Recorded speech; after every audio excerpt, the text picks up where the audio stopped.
of the information technology. This call is now being recorded. So whether it is related to the storage, retrieval, transmission, and manipulation of information. So these are some basic terminology, and then we know that in AI we have to do a lot of computation. So what types of computation are there? So you can see that a very great AI stalwart, Bruce G. Buchanan or Buchanan, I am not sure how it is to be pronounced. He has laid down that now there are two axes along which we are looking at computing. All right. So one axis is the type of information, and the other axis is the type of the algorithmic processing. I mean the type of processing.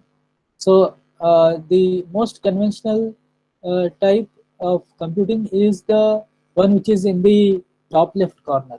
That is the traditional scientific calculation. Computers are used for number crunching, and the algorithms for which are laid down very clearly, etc.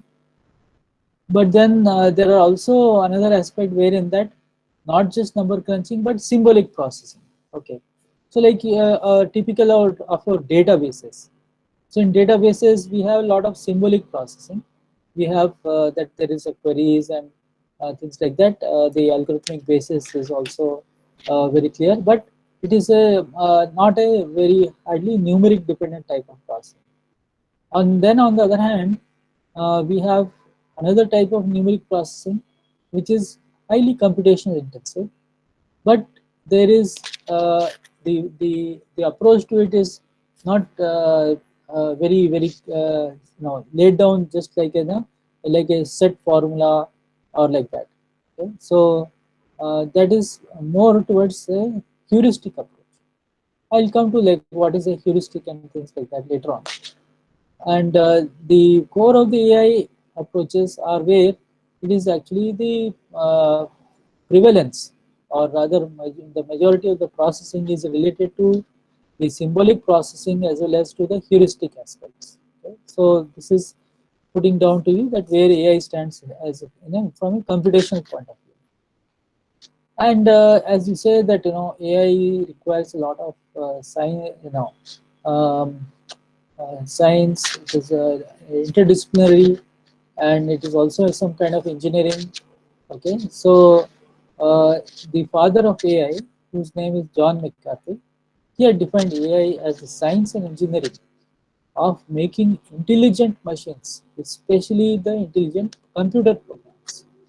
Okay, so then there are problems with such kind of definitions, because then you have to ask questions like what is an intelligent machine, what is an intelligent computer program, and things like that.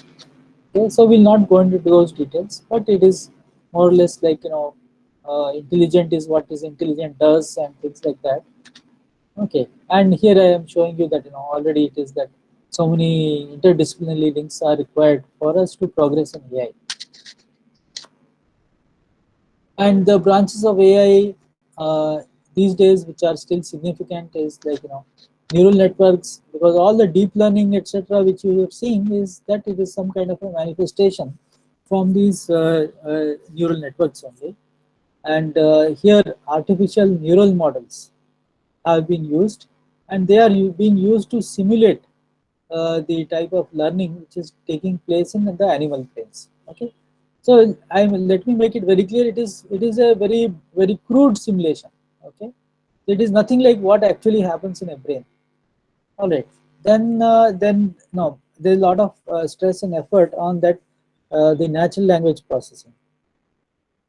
Okay, so uh, in the natural language processing, here we uh, try to understand that, like as we are speaking conversationally, we would like that the computer systems too will be also be able to understand whatever the way we are speaking and things like that. Okay, so that is the idea for the natural language processing, so that interfacing with computer systems becomes rather easy.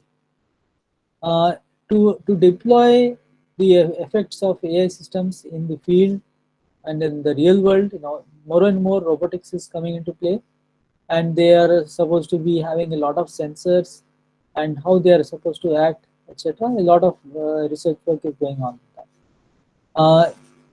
Some time back, that is when we had what is called as expert systems. Okay, so expert systems are also around even now. Only thing is that they have sort of merged into IT, or they have become something like decision support systems, or there are so many usual day-to-day kind of computer systems and programs which are working, helping human beings all over the world, and they are having an expertise of knowledge programmed into it. Okay. So what makes any computer system to be able to have to be called as an AI system? According to me, it should try to reflect some of these aspects which I'm showing you here. So I'm saying that if you want to say that this system suppose is exhibiting some AI, it should have an aspect of knowledge representation and reasoning. Okay? Because to be working as an AI system, it should store some information, which is the knowledge, and it should be able to make some independent manipulation of that knowledge, and it can do that only through some reasoning. There should have a structures, just like for if you want to write good programs, you must know some data structures. So like this, we should have that there is a knowledge organization and the manipulation of that knowledge, and we to make sure that the knowledge is updated to the current situation, we have machine learning. Okay? So that is a knowledge acquisition aspect, and the application to the problem in task is the expert system aspect. And of course, the better we have the way of interacting with computer systems, that is called as the human computer interaction. Okay? So these are certain aspects of AI which I would look for if something is to be called as a AI system. Okay, now here I'm just saying that whatever I'm taking up here, uh, I'm following it very heavily from. There is a textbook which is called as AI: A Modern Approach, which is now it is fourth edition. It is by Peter Russell and Norbert Norvig. Okay, so the Russell and Norvig book is a very famous book. It's a hugely successful book. It is now into its fourth edition. In India, mostly we can get the third edition easily. Fourth edition is, I think so, going to be released by the publisher, but I couldn't yet lay my hands on that. I don't know if anyone else has been able to successfully lay their hands on the fourth edition. So that is what we are seeing now. Okay, so I'll be taking up a good aspect of the initial chapters which is there from this book, and we can see that what it is there in that. All right, so the first thing which we are going to stress upon is that anything which is to be accomplished by an AI system is accomplished through what is called as an agent. What is an agent? No, not just like say some James Bond or something like that.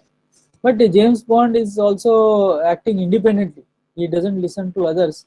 Once he's given the task, he's going to act and do whatever is required to complete that task. So similarly, we want that our AI agents are very much independent.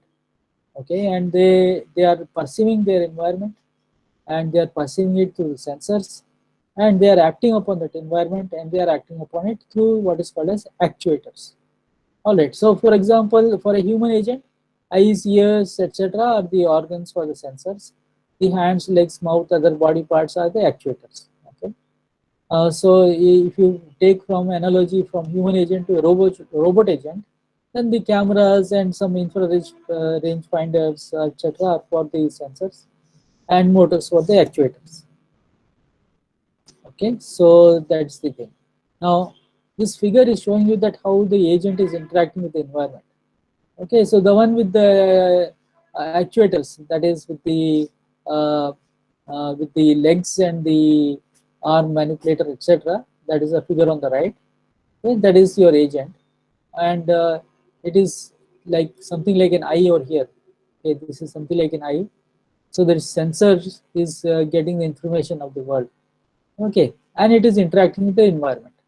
Environment is what, so from the environment, whatever the agent is taking into its processing, that is called as a percept. You can see it is called as percept here. Whatever the agent is trying to influence upon the environment, that is called as the actions. Okay, so if you have that actions which is there, it is acting upon the environment, and it may be changing the environment. Okay, and then the change environment also may be getting reflected into the percepts. So like this kind of cycle will continue. All right. So mathematically, if you want to put it something like that, the agent is mapping from the percept histories to the actions. Okay, so you can see this thing as a mathematical. And how do we build an agent? So there is a agent architecture, and you will be writing some programs, etc. for that. So uh, what, for example, suppose I have a vacuum cleaner. Okay. Now the entire world for the vacuum cleaner is that it is built to suck up dirt.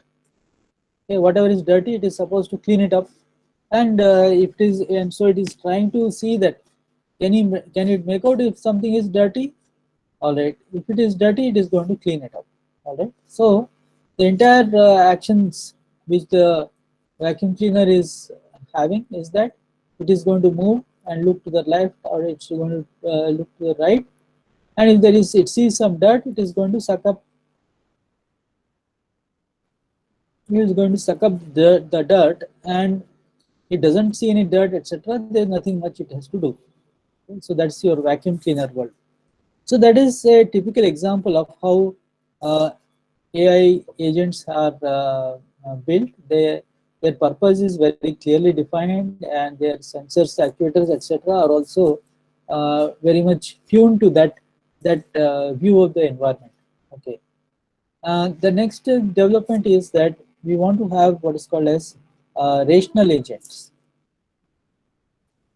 What we mean by a rational agent is that the performance, there is a performance measure. Okay, so whether the agent is doing what it is supposed to be doing or not, there is an objective measure against which the behavior of the agent is being evaluated. Okay, so say for example, you may have seen, in lots of these buses and cars and all that, how is my driving, and some phone number and something like that to give the feedback and things like that. So, so just like that, you may have these robot drivers, and then you may have the chess playing programs, and what is, every day in our email, whenever you are receiving email, you see that you are seeing only mostly that relevant email only. So that is every email is being classified now. Okay, so if you know how to set up some labels and how to classify and set up the labels, and move the mails to the various under the various headings of the various labels, so then you can see that a lot of your work can get rationalized. Okay, and those mails we don't want to see, that is called as spam mails. All right, so machine learning methods and all, they are also being used, and there are spam agents which are working with a email system, and they are delivering mail into our inbox, but they are putting it into the spam box. Okay, so these are some examples of that. What is a rational agent behavior? And as you can see, the rational agent is trying to take up that action so that the expected outcome is maximized. Okay, so it is expected to maximize its performance measure. Okay? So there is that rational agent. It doesn't have anything like in a mood or some choice, etc. It is just acting on the inputs, and it has to maximize its performance measure. Okay? So what it uses to maximize its performance is that it is going to look at what is the percept sequence by which the present state is reached, and what are the knowledge which is built into the agent. Okay? So those kind of things would be there. So this itself is saying that the rational agents, the better rational agents, would be trying to make the best use of whatever historic data which is there for that. By historic, it means that it is a past data from the present point of view, not like your ancient history or those kind of things. So the rational agent is something which is it is not as if it knows everything. Okay, so rational agent is not some omniscient kind of thing which knows everything and it is trying to act like that. Sorry, no, that's not the way. What else does a rational agent do is that it can perform the actions so that the future it will have will be better. Okay, so as you can see here, it is performing actions in order to modify the future percepts, and so that it can obtain the useful information. So the agents may be doing information gathering, they may be doing exploration, whatever, something like that. Excuse me, sir. Yes. Sorry for the interruption, sir. Yeah. You are not sharing the screen, right, sir? I am sharing the screen. But it is not visible. No, you have to pin it. You have to pin it. Mirror. Ma'am, no, somebody else tried to share their screen. Yeah, that's right. Yeah, I'm not able to see the screen of what So sir you is can saying. just pin on Dr. Atul Negi's name. Yes, it is visible, ma'am. Yeah. Please continue, sir. Please continue, sir. Okay. Yeah, from my side, I haven't changed anything. I'm getting feedback in the messages also. All the participants are saying it is visible, certainly visible. Fine. Huh? Right then. Okay. So I was talking about that whether the agent is able to perceive something which is going to take place in the future. Okay. So yes, some based upon the history of the percepts which the agent has got, it is trying to maximize its outcome in the future, but it's not able to predict the future. It's not as if it is predicting the future. Okay, so sometimes people think that it is that it's an AI agent and can predict the future. Such kind of things are not at all correct. Okay, it is not like some Jyotishi or something that it is knowing what is exactly going to happen in the future. That is not a rational kind of a behavior. Okay, by rational, which means that it is well rooted into the past and the present, and it is trying to maximize its outcome. That's all. Okay, so that's what it is meant. And so, but we are saying that it is learning and it is adapting. Okay, so it is not just like I wrote a program and everything is just inside the program, but it is of course it is from the program, but it is trying to see that what is the data which is coming in and try to act on the basis of what data has come in.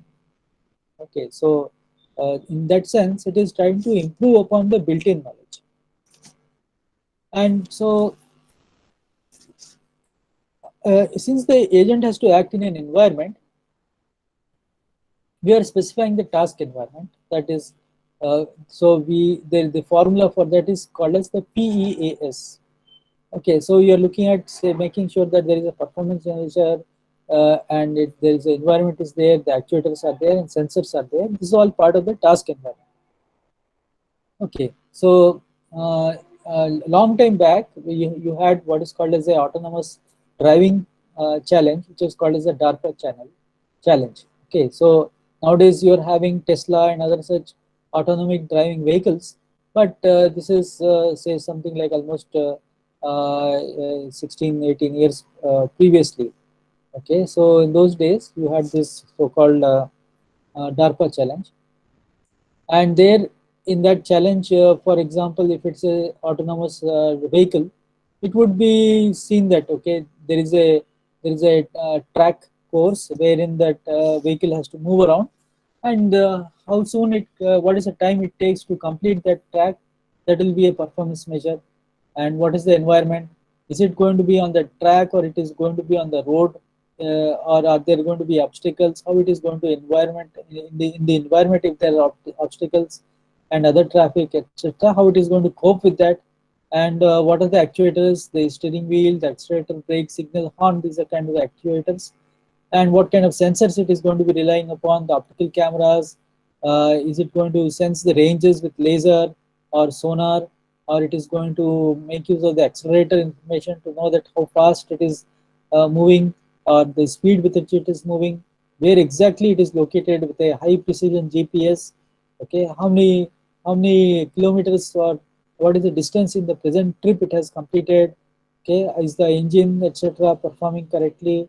So all these things are the examples of the sensors which is there with the kind of the autonomous vehicle kind of things. Okay, so this just to give you some idea that whenever you are talking about an AI agent and etc., so then this type of characterization of the environment is required. So there are different domains which are there. Say that is medical diagnosis domain is there. So there also one can do this kind of exercise, and this is just shown to you for a quick example. Okay. But generally, if you are going to talk about the environment types, we need to be able to say that whether the environment is fully observable. Okay, opposite of that, it is only partially observable. All right. So, let's say if you are playing cards, so my cards are visible to me, but your cards are not visible to me. So that is actually partially observable. Okay? So fully observable is like in a chessboard. In a chessboard, whatever is visible to me is also visible to you. Okay, so that is fully observable. Okay, so the complete state of the environment in a fully observable environment is clearly visible. Next, the next thing about the environment types is that whether it is deterministic or it is stochastic. Okay, so deterministic is that it is it can be clearly stated that it is possible to derive that what is going to take place in the next state based upon whatever is the current state. And stochastic aspect, there is something which is unpredictability is there, and some kind of randomness is there. So we are not able to predict and say in advantage that what is going to take place because of the stochasticity. There are different ways to look at the stochasticity as well. Okay, but here right now we are thinking of the term in which that it is not, it's not going to be easily predictable. Okay? It may be because it is random or pseudo random perhaps. Okay, and then what else is there in the environment is that whether it is episodic and versus the sequential. Okay, so if it is episodic, then the decisions will not be depending upon any previous decisions or actions, and it is a atomic episodic. Is the environment static or it is a dynamic? Is it discrete or is it continuous? And is there a single agent or there is multiple agents? So all these things are things which are going to influence your environment types. Here some kind of table is there where all the characteristics of the environment are given, and the various tasks which are there, where we are going to use it, that is given on the left hand side in a column. Okay, so that can be seen. What we have discussed here, say for example, for medical diagnosis, is left blank because you can refer back to that slide and try to see that. Naturally, I'll be sharing all the slides with the organizers, so don't worry about missing out something in the thing. But if you are paying close attention, that will be very useful for you. So just back to the DARPA challenge, and here it is trying to show that what is the environment and things like that. All right, then what about the agents themselves? So there is a lot of discussion on the architecture aspects of the agents. All right, so one of the aspect that just like you are having software architectures and things like that, or a computer architecture, so like this we are talking about in the agent architecture. In what way the agent is built up, what kind of things the agent is having in behavior expected and things like that. So one of them, which is called a table driven agent. So in a table driven agent, it is that there is just that whatever is the current situation,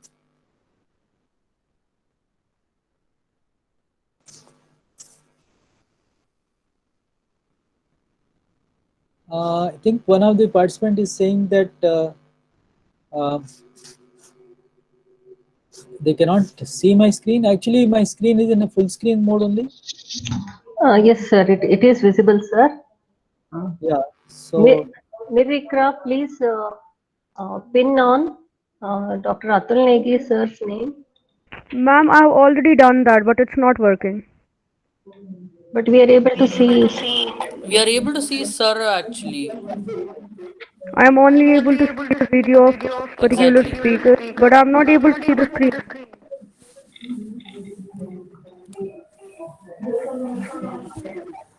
yeah, I think everyone else is able to see. So maybe Yeah, uh, you have to just figure out how to see make it visible. Yeah, okay. I think you can figure it out. I'll proceed because I have a lot to cover. yes, sir. You please continue. I think So somebody please has share posted. Atul There's a lot of Negi. echo. Please pin Atul Negi presentation. It's not. Then you can only see the presentation of Atul Negi sir. Please pin Atul Negi presentation.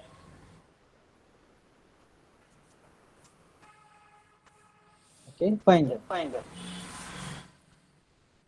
Okay, so what I was saying is that like you're having Arctic here. Request someone to please mute the mics because there is echo. Yeah, thank you. So what I was speaking about is that how do you build the AI agent? What is the way in which the AI agents would be constructed? So one of the types is a table-driven agent. So in a table-driven agent, it is like a lookup table. So the lookup table, you are having that the environment situation is an index into the table, and then from that, what is the action to be taken will be taken up. So that is, there is a table. Otherwise, then there are the simple reflex agents wherein the moment certain situation takes place in the environment, and for that in a situation, it is pre-programmed into the software that what is the action which should be taken. Okay, then slight variation on that, that there is some kind of a model which is being built up. So it is trying to identify that what is the state of the environment and whether it is according to the model, what is that state of the environment, and then it is taking up the action. Okay, and there are some more sophisticated architectures which is the goal-based agents, which are the problem-solving agents. Okay, so this is the part which we will be looking at today. That we will be looking at the problem-solving agents, which are actually requiring the search methods. And then there is a utility-based agents which can take into account the different goals, and then try to see that and orient or direct it itself towards those goals. And other one is that you're having the learning agents. That's okay. So now this is a very crucial aspect, wherein I'm talking about that what is the nature of these problem-solving agents which are requiring search. Okay, so we are saying that the intelligent agent is able to solve the problem by trying to find the solution in a state space. Okay, so there are different states in which the entire environment is categorized into the state space, and we are trying to search the solution which is somewhere within that state space. Okay, so the idea is that how do we how do we find out that the goal which we want very efficiently. Okay, so the state space model is the agent's model of the world, and we are modeling it with a discrete set of states. Okay, there is one specific state which is called as a goal state, and it is the desirable state for the agent. That is the one which the agent is trying to seek. Okay, so like that. So say for example, the destination which we have set into some autonomous driving vehicle, that might be the goal state. Okay, for this transaction and something like that. Okay. And how do we move through the state space? there are what is called as actions or operators are applied, which is acting upon the current environment, and it is giving us that what is a success. So you can find out what is a successor, which state we should move to next. Okay, so which action we can use and what state we are going to move to next. These are the things which is there, the choice with the agent which it can be. So to make the discussion rather simple, we are saying that the environment is static and there are no changes in the environment while the problem is being solved. And we are also saying that the environment is observable. Okay, so by observable we can very clearly make out what is the state of the environment, where we are, and what is going to happen next, what has happened previously, etc. Okay, then the environment and the actions are discrete. Okay, and the environment is deterministic. Okay, so deterministic means it is not stochastic, so everything is predictable or rather there is not going to be anything sudden deviation from the present state and which may be taken up randomly or something like that. Okay, I am going to take one example which is being used to convey the searching concept. Okay, so it is like in a it is like we have a map. It is a map which we don't know much about, and we have to find and go to some destination. All right. So the map example which we are talking about, that there is a city called as Arad, and there is you have to reach the goal, which is that you have to reach to the city which is called as Bucharest. Okay, and you have to find your way in the map. Okay, so according to us, that what is our goal? Our goal is to that we have to reach the Bucharest. And what is the problem? The problem is that we have to go through the various states, rather the cities. Okay, and what are the actions or the operators which we have available to us is that we can drive between the cities. All right. So how would we be able to find a solution? That we search through the states and you find the sequence of these things wherein you may find out and say that okay, whether it has reached that particular city or state or not. Okay, so basically that is what is taking place. With that, then I'll show you that there is this map, and you can see that in this map, where is Bucharest? This darkened circle area is the Bucharest. That's our goal. What is the starting point? This slightly smaller dark circle area is Arad, where you are located. Okay, so as many of you are familiar with graphs, so the link between the two cities. Okay, so for example, Arad to Sibiu. Okay, this is the link between the two cities, and it is having this weight 140. Okay, so like this, the various cities which are there in this map, they are marked, and the distances between every city to its neighboring cities is marked. Okay, so that is the problem domain in which we are to navigate. Basically, we have to find out what is the best way so as to, starting from the Arad, to be able to reach that Bucharest. Okay, that is the idea. So this is an example of how we are formatting the state space search. Okay, so the four items which are there is that what is the initial state and what is the successor function. Okay, so by successor function, given any particular city, we will be able to go through any of the links which is possible, which is connected to that city. Okay, so you can go, suppose you are at Arad, you can only think of going to its neighbors from the paths or links which is indicated.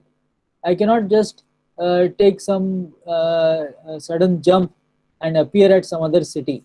Okay, such kind of thing is not permitted. Okay, so the successors are for Arad, as you can see from the map, it has to be Zerin, it has to be Sibiu, and it has to be Timisoara. Okay, so these are the only three successors which is there for the for the state of Arad. Okay?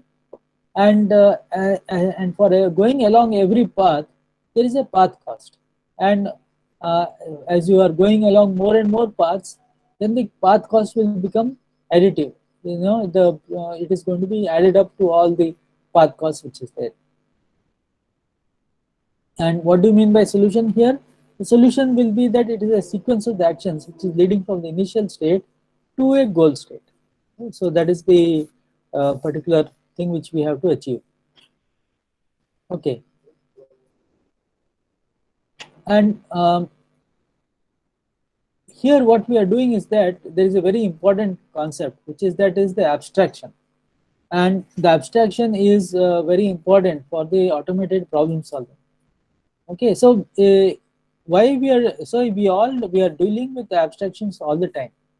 All right, so it's that we don't have to be sort of having to work out everything physically or practically, and then only we know the solution. We need not do that. We are taking the help of abstractions. Okay, so graph theory is an abstraction. All right, so the graph theory is an abstraction by which we can solve problems. So that is a crucial thing actually, that the abstraction is critical for the automated problem solving. So we have to create something which is like an approximate and simplified model of the world, and that is the model which the computer is going to solve the problem, etc. is going to deal with that. Okay, and there are many aspects of the real world which are removed out, which is removed out of this from the thing, because it is not relevant. Okay, and we try to say that all the good aspects, the relevant aspects, then only it's a good model, and those details only would be retained. So the abstraction which we use is the state space graph.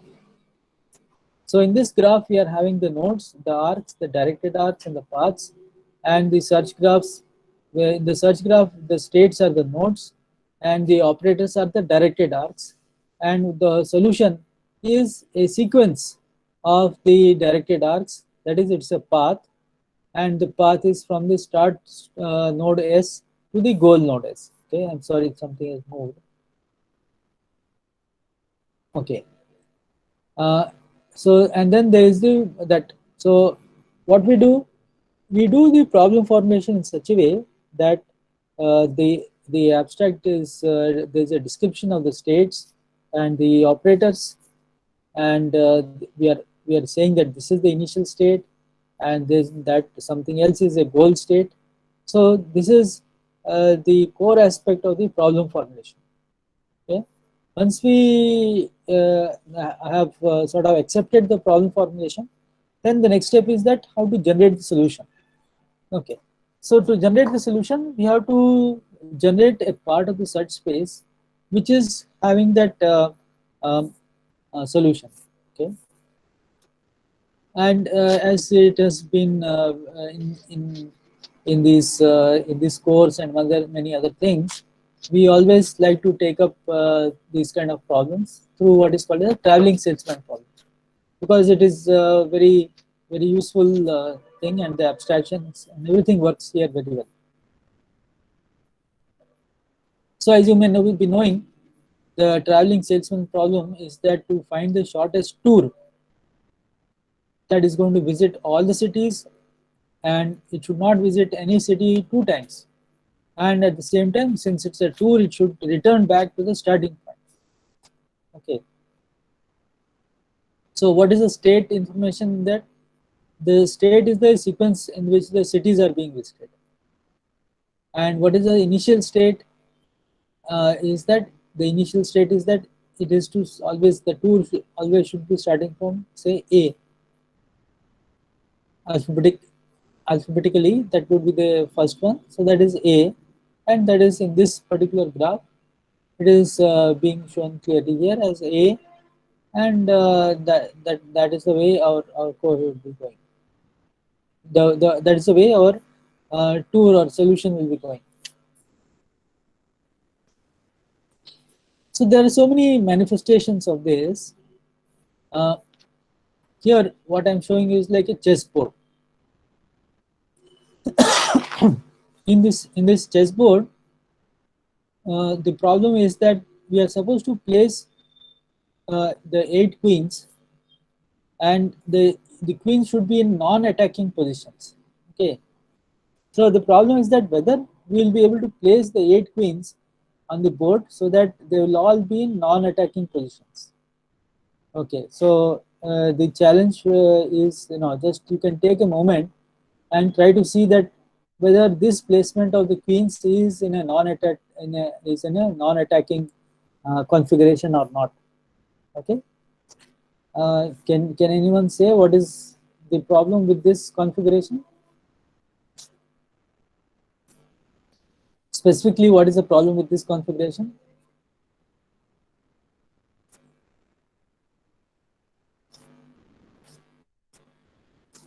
So from time to time, I have to ask such questions because in all such FDPs, I need to know that whether people are listening to me or not, or I'm just having a kind of a monologue.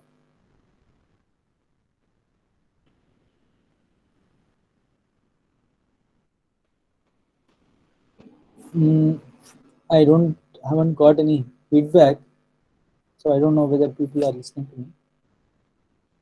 Attentively listening. Sir, can you please repeat the question, sir? Yeah. The question is that this is what I'm showing on my screen is it's a 8 queens problem. That is, on the chessboard we have to position 8 queens in a manner in which they are non-attacking. Okay. So how do we place the 8 queens on the board such that they are all in a non-attacking position? Okay. So one student who was given this problem, he has come up and he is giving the solution. He says, I have solved the problem, sir. Okay, now my question to all of you is that whether you are able to spot any flaw or a mistake in this solution.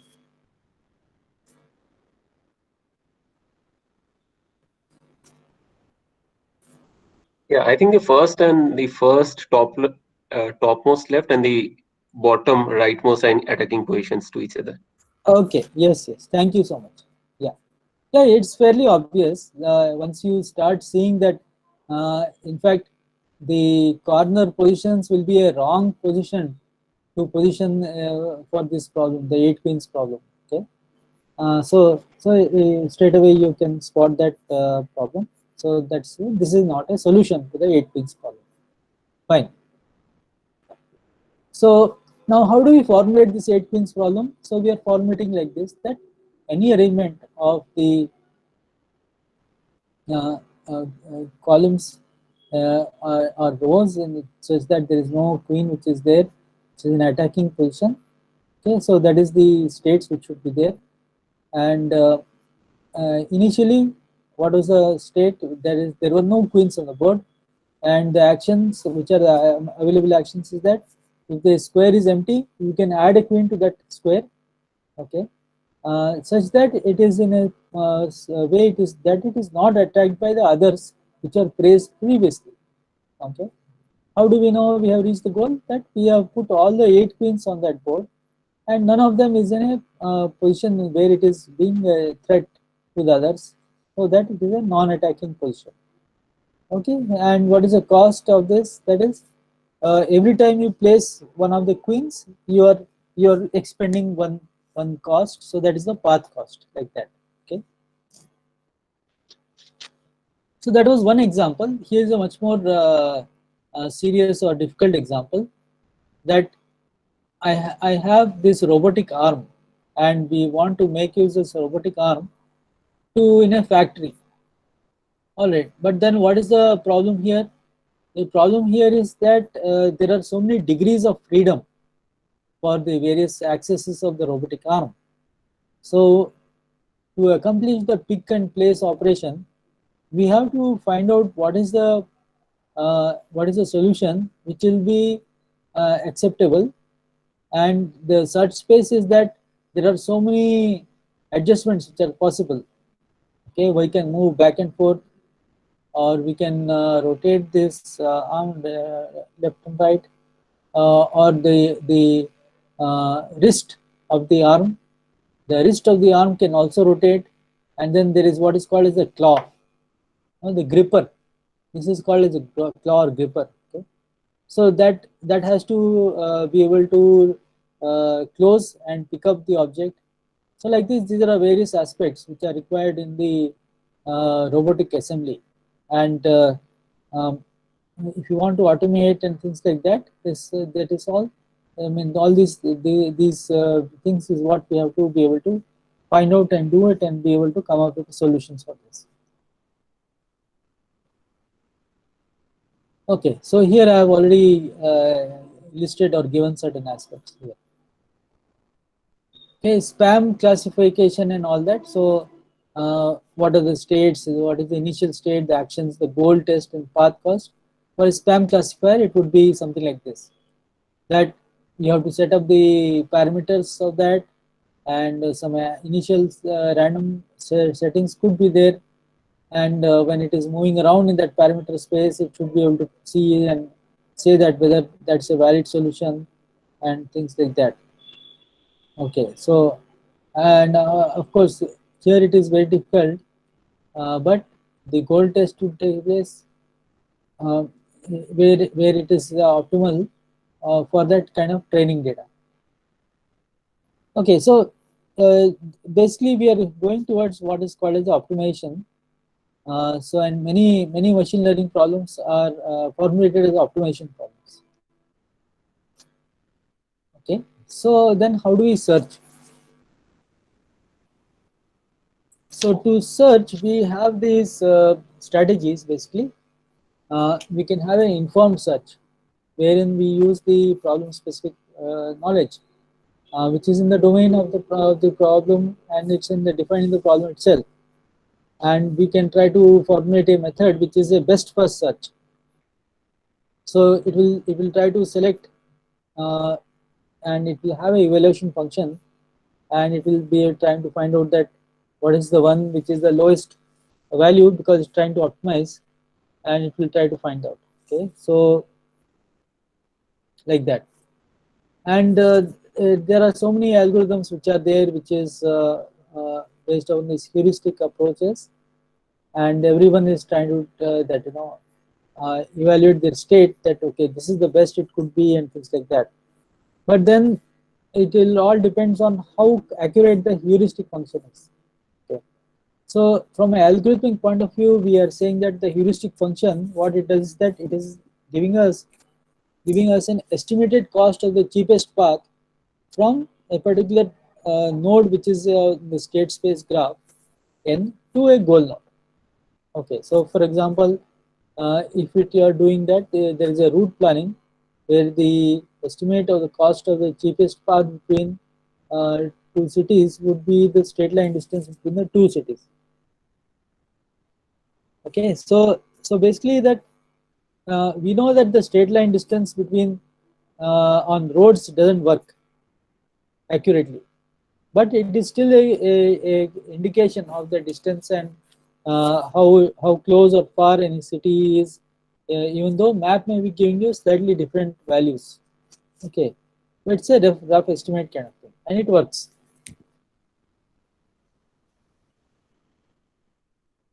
Okay, so here what we do is that we can put that, we can use mathematical notation. We can say that g of n is the cost from the initial state to the current state, and h is the estimated cost of the cheapest path from the node n to a goal node, and you are having the sum up of these two paths, I mean these two costs, and that is that function, and that is the evaluation function. It is simply that it is taking a sum from g of n and the h of n. Okay, so g of n is the path which is already traversed. H of n is that the path which is going to be required to be traversed. Okay.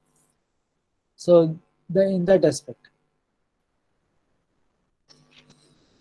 So in a computer science, any approach which is not trying to do any further processing, it just sees that some situation is there and tries to optimize that situation, that particular situation. It may be just locally, it may be a correct decision, but globally it might be a wrong decision, whatever, we can't say that. So all approaches where you are picking up the first available solution. Okay, in algorithmic sense, in computer science, we call them as greedy approaches. All right, so here in the best first search, we are trying to say that the whichever is the most attractive or the most best looking approach, our node, we will going to pick up that node and we'll try to visit that node. Okay, so that is, so basically it is that you are not paying any attention to that what was the previous cost, and we are saying that the f of n, which should have been actually taking into account the past actions, okay, that is g of n, it is not paying any attention to that. Okay, so it has set g of n to 0. So f of n is nothing but it is h of n. So what would happen with this kind of thing?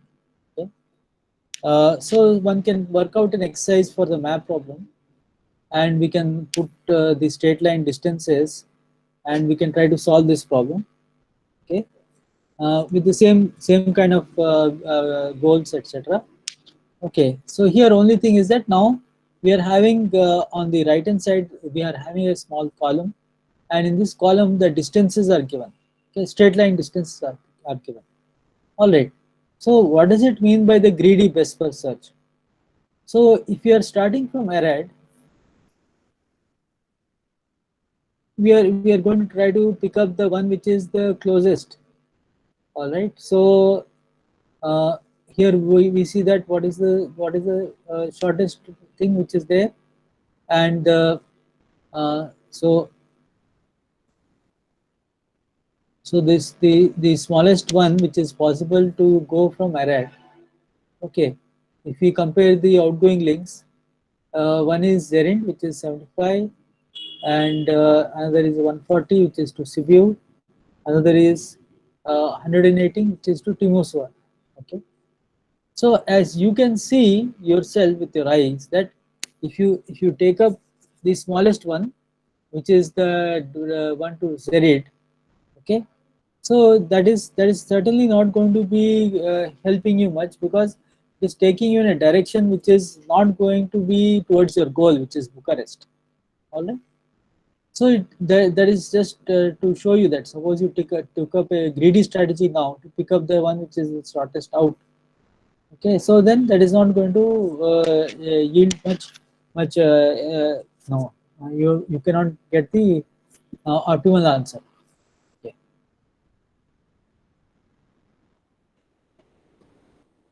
So these okay, so that the heuristic value will have to be evaluated from the other places which it is possible to visit. Okay, so that is how it is not such a easy thing. Okay, so we will do what is called as a tree search.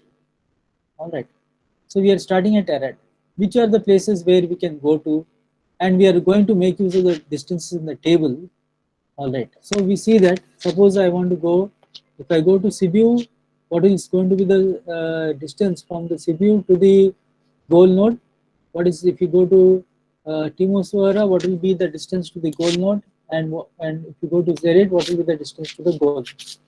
Okay, so if we put them all down, then we see that Sibiu is only 253, from Timoswara it's only 329, and from Zerit it's only this 374. Okay, so obviously as Sibiu is the least, the greedy approach is going to adopt that.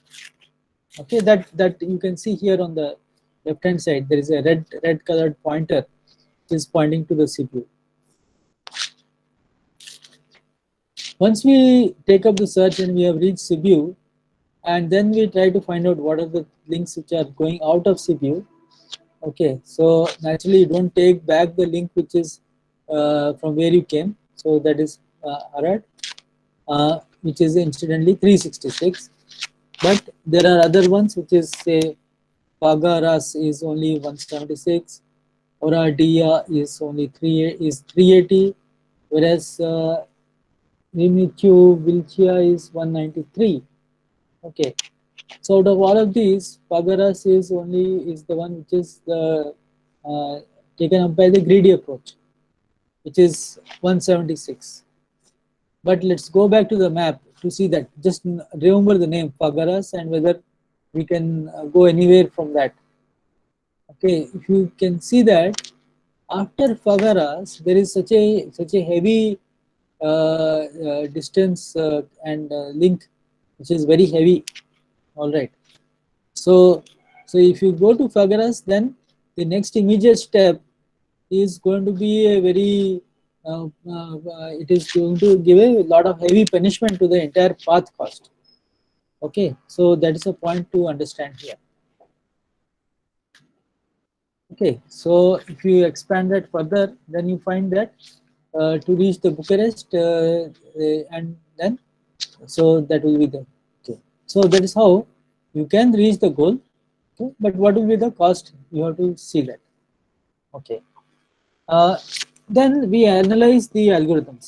Okay, so the algorithm should be analyzed. That is the algorithm complete? What do we mean by that? What we mean by that is that if we follow the algorithm, will we always end up with the goal? Okay, so greedy approach is not complete. Okay, so it can get stuck in the loops, etc. What will be the computational complexity or the time complexity? That it will be order of b to the power m. Okay, but it's still not a so from complexity point of view, the time and space complexities are the same. All right, but is it an optimal one? It's not exactly the optimal one.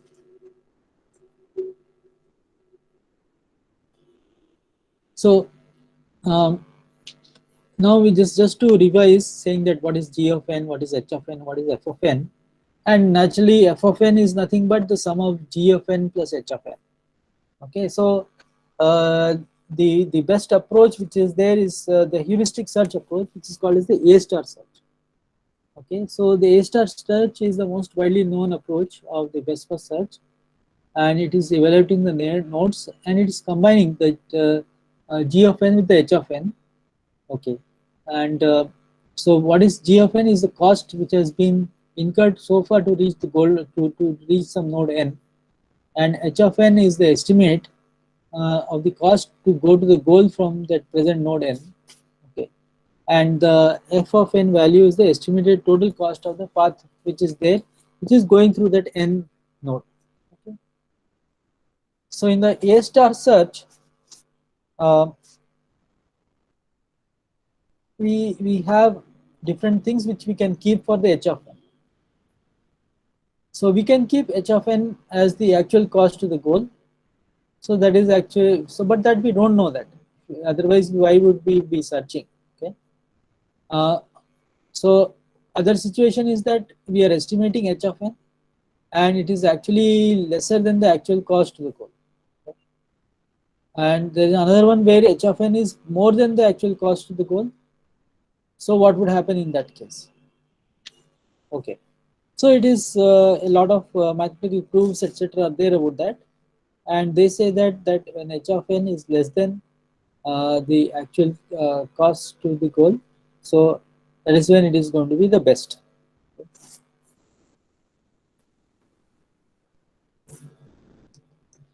So one other important algorithmic property is that A star is optimal if it is using what is called as an admissal heuristic. So what is that star in the A star? Star is to show that it is an optimal one. Okay. So like we say, star performer. So that is a best performer, like that thing. So star is that it is an optimal one. So we have one more kind of function, which is the h star of n. H star of n implies that it is the optimal one, and that is actually the true cost from that. Okay, so it is a admissible one. The heuristic H star will be said that it's an admissible heuristic, provided that it will never overestimate the cost to reach the goal. Okay? And we can test it, and we can see that the heuristic, which is the straight line distance in the map, is never overestimating the actual road distance. So you have the same figure here, and similarly we can try to do the search with that. And then what is the difference is, now if you can see, we are going to lay down both the values, h of n value as well as the g of n value. Okay, and then we can see that what difference it will make to the to the nodes which we are searching, and whether we will be able to get the optimal solution, which is basically the shortest path solution, and of course which is having also the least cost also. Okay, so as compared to the previous best first search approach, here you can see this. So it is again going by a CPU, it's choosing that, but instead it is taking some remunerative wheelchair, okay? The red or pink pointer there. So from there, if you see some other nodes are expanded, okay, and those node values are not at all looking good, in the sense that there may be other nodes which are having a lesser value. Okay? So for example, Krajova, it is having a total cost of 526, whereas in the previous level Timoswara is 447 and Zerid is 449. Okay, so clearly that is not a path which should be pursued. Okay, whereas speed test T is looking good with 417, and CPU is 553. Okay, so the next level, what we do is that we try to search, and we see that okay, we get from one of the nodes which is there, we are able to get to a solution. All right, but then you have to evaluate that what is the cost of that solution. Okay, so it's not just that we are looking for some solution, but we are looking for the optimal solution. Okay, so that's why although we may have reached the solution at this stage, but it is not the, we need to explore the other nodes, because this is there a more cheaper or optimal solution. Okay, so then what will happen is that we find that if we don't rely on that solution, but instead we expand this node which is called as p-test T further, and then we find that yes, we can reach the goal node and the cost of the solution is lesser. Okay, so this is how the tree search, when is applied to a graph, that that graph which is there, and of the cities, and that's how you can see that you have reached a goal, and it is a lesser value kind of a goal. Okay.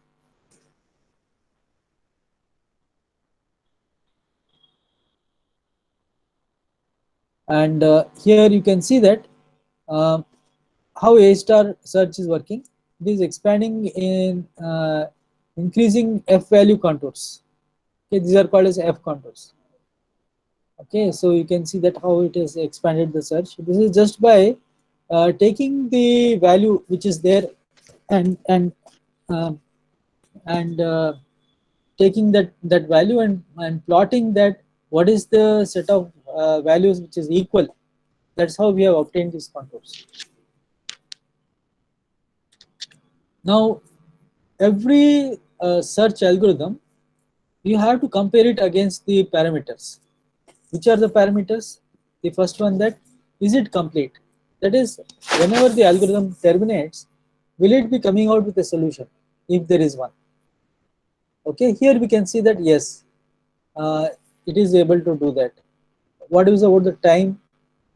Time is that yes, time is there, but it is a heuristic search. So if the heuristic is okay, and we are seeing that it is still, in the worst case, it will be the exponential complexity. It is order of b to the times d. I mean to the power of d. Okay, that is that the branching factor b is there, and the depth d, the maximum depth d. So that will be the complexity for the edge. Okay. What about the space? So what is happening is that here we are keeping all the nodes in the memory, and you are saving them in case of repetition, and it is quite obvious, or easily one can calculate, that the complexity of this approach is order of b raised to the d. So there's not much difference in respect to that. But is it optimal? Yes, it is optimal. So it is optimal because unless the previous one is explored, the others will not be expanded. Okay? So that's why this is optimal. And I have shown you also that how you can reach the solution. Okay, now is one part wherein that we know that A star is the best approach. All right. Then how do you improve that A star? Okay. So there is an approach which is called as iterative deepening. So in the iterative deepening, what we do is that we do something like a depth first search, and but instead of just the uninformed search, we will be making use, we'll be exploring the search in a depth first manner, but we are not going to go on into any greater depth.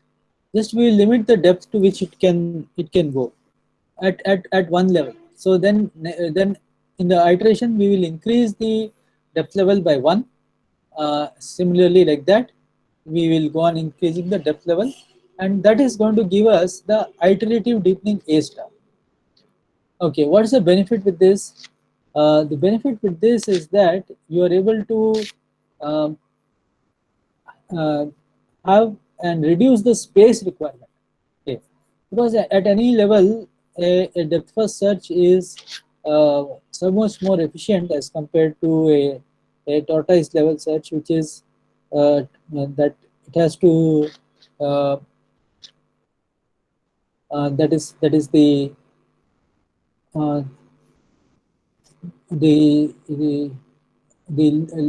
depth bound. Okay, the depth first search depth bound is that you have to retain only up to the path which is leading to this solution. So space complexity is reduced up to order of d only. That is the main attraction for the iterative deepening A star approach. Okay, there are some variations of that. If you are having severe memory limitations, we can do what is called as a simple memory bounded approach, and we can set that number of levels to which it can expand as some memory bound, and you can no, here what will happen is that here it is a more of a heuristic one, and where those nodes which are very much bad can be sort of removed from that, and those which are still viable may be added and increased. Search could be expanded up to that level. Now let us give you a better idea that what it means by heuristic function. Okay, so a heuristic function is that it gives you an insight into the problem, and which is helping you to find a solution in a much quicker way. Okay, so for example, if you see this 8 puzzle, what the 8 puzzle is actually the arrangement of tiles. Okay, so you have 3 cross 3 arrangement of the tiles, in which the numerals are written on the tiles, and there is one empty position. So that's why it is called as a 9 minus 3 cross 3 minus 1, that is empty one. So that is why 8 puzzle it is called as an 8 puzzle. Okay.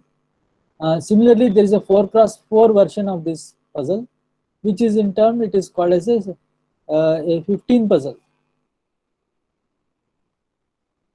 Okay, so like this, these are just worked out earlier, and you can see the solution which is possible from that. Okay. How do you formulate a good heuristic, a working heuristic? Okay. So the guiding rule for that is that the heuristic function should never overestimate the number of steps to the goal. Okay.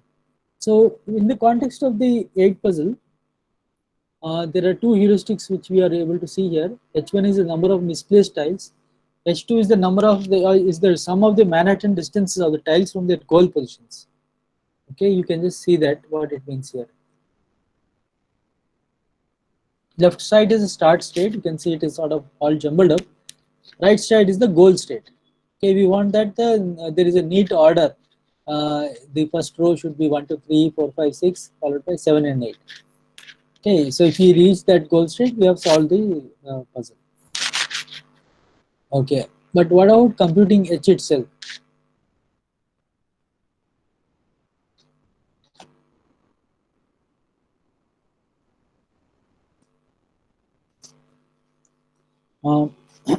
What we see here is that we are trying to sum up. Okay, we are trying to sum up the tiles which are out of place with respect to the goal. Okay, so from the start state to the goal state, we are trying to see the out of place tiles. You just see that back here. Some of the Manhattan distances of the tiles from their goal positions. Okay, so that's why the H2 is okay. Why do we have that value 4 for the first position? Because if you compare where is the position 1 in the start state and where it has to reach. Okay, so basically, if you exclude the position where it is, we have to move it 4 positions to be able to reach, for it to reach the upper left corner. Okay, so like this, then why is there 0 for the second one? 2 is already in the correct place, so that's why it is 0. Okay, so like this, that's a heuristic which is telling us that for this configuration, what is the cost for that. Okay, so that I hope with that you get some idea that what is a heuristic function. Now, there is an important property between heuristics. If you have to compare the heuristics, so one of the properties it's called as a dominance. Okay, so H1 and H2 are two heuristics, and we will say that H2 is dominating H1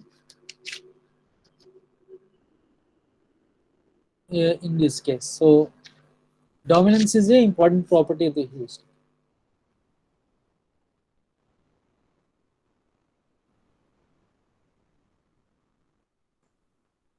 Next one is that how do you make a problem to be somewhat with lower restrictions. Okay, so this is what is called the relaxed problems, and sometimes the problems are so tough you cannot get a solution straight away. So we try to solve a relaxed problem, okay, and that way you might be able to get a solution. Okay, so here with respect to the 8 puzzle, we reformulate that our goal or approach, and we say that we will be happy if we are just making sure not all the tiles but only the first 4 tiles, if they are positioned correctly, then more or less we are happy with that, and we are hoping that that will lead to a solution. Okay, so that way you can have the relaxed problems and solutions. I mean, and these things we can have it to be solved in class, and you can get answers for that. Okay.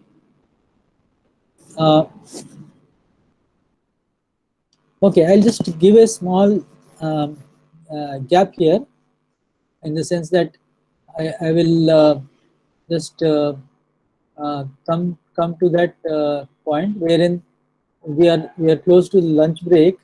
Okay, so if there are any questions or discussion or something like that, I can try to take those questions so that we can start out the next thing without much ado. Sir, how to choose a good heuristic function? So actually that is really the aspect. What we can do is we can choose heuristic functions and compare how they perform. Okay, there is no means it is like learning through experience. There is it's rather very difficult to be able to formulate a heuristic which is going to work well in advance. Okay, I don't have an answer for that. You know, how do you predict that this heuristic is going to be good? We can't. Okay, so we have to try out one heuristic, we have to try out another heuristic, and when you compare the what kind of solutions they are giving, then we may be able to say something relatively whether one heuristic is better or the other is worse or something. Okay, But sir. yeah, thank you. The Sir, problem. can you tell me that what is the difference between graph search and tree search? Means, sir, Yes. I know the algorithm, Yes. but when it is a graph search is applicable, when tree search is applicable. Okay. Means, sir, if you yes, see yes. the graph, you are taking the example. In that example, that itself a graph, but when we are applying a star search, it becomes a tree. Yes. I will explain. Okay. See, the tree is a subset of a graph. Okay, sir. Okay. The difference between the tree and the graph is that actually in a graph you are having cycles. That is, you can start from one node, visit all the nodes, and come back to the same node. Okay? Yes, so that sir. is what is called as a cycle. Yes. But if you are going to go back and visit the same node again and again, you will not make progress in the graph. So to be able to detect that we have visited one node yet again, that version of the algorithm is called as a graph search algorithm. Meaning it is able to make out that it has visited a node once again. Okay, sir. Okay. So we keep track of the visited node there. You have to keep track of the visited node. So the graph search algorithm is a generalization of the tree search algorithm. Basically, that is the relationship between them. Okay, sir. Thank you, sir. Thank you. Yeah. So please feel free if there is any other query. Okay. So basically, after all of these things, what I want to stress is the very important point that we have to have a admissible heuristic. Okay. What we mean by that admissible heuristic is that the heuristic is never overestimating the cost to reach the goal. Okay. So it is optimistic, and so what happens is that if the heuristic is not admissible, you will not be able to get the optimal solution. Okay, so then there is a theorem now which is there for that.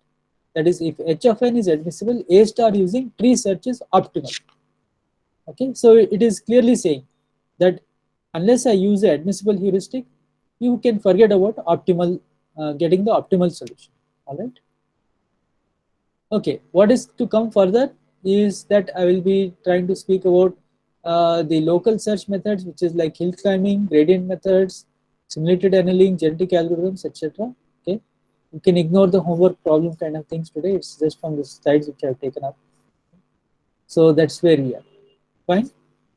So I think it is now exactly 1:15, and I think I was asked to be able to speak only up to 1:15, give a break, and then we should reconvene at 2 p.m. Am I right with will anyone from the organizer say this is the right thing? Or should I carry on? I think some messages were also there in the messages about this, that post lunch will be also another session, right? So Yes, sir. We have a post lunch at 2 o'clock. okay. So, So- is the same link going to be used? Yes, sir. The same link, sir. Okay. So I will be sort of disconnecting myself in terms of the uh, uh, camera. Okay, but the presentation will still be active. Yes, sir. Okay, so that is what I will be doing. Okay. Huh? Okay, sir. Okay. We'll take the break for lunch. Okay, we'll exactly come at 1:55. Thank you, sir. Right. Thank you.